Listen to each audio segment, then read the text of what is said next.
personnes en situation de handicap vivent en Île-de-France, soit donc 12% de la population francilienne.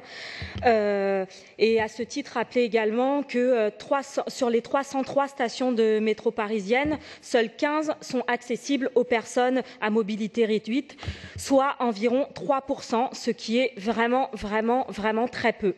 Nous sommes effectivement conscients que le métro parisien ne pourra pas être totalement mis en accessibilité, mais toutefois, il faut reconnaître que 3%, c'est vraiment pas assez et il nous semble important de s'atteler à augmenter ce pourcentage.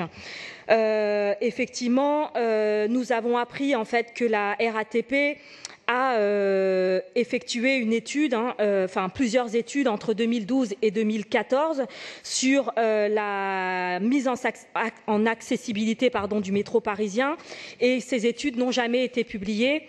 Notre vœu vise donc à obtenir ces études pour pouvoir évaluer la possibilité de mettre en accessibilité un certain nombre de stations de métro à Paris.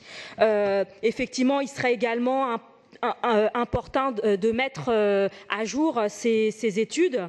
On demande également, en cas de refus de la RATP de communiquer ses résultats, ce qui serait quand même dommage, que la commission d'accès aux documents administratifs soit saisie pour pouvoir obtenir enfin ces études.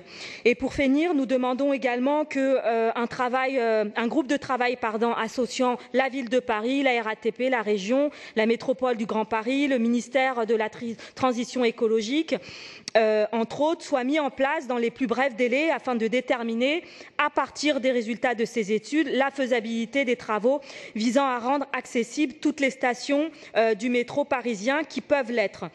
Comme je le précisais, en fait, l'objectif de ce vœu vise à continuer à travailler, à mettre en accessibilité un certain nombre de stations du métro parisien pour pouvoir dépasser ce pourcentage de 3%. Voilà.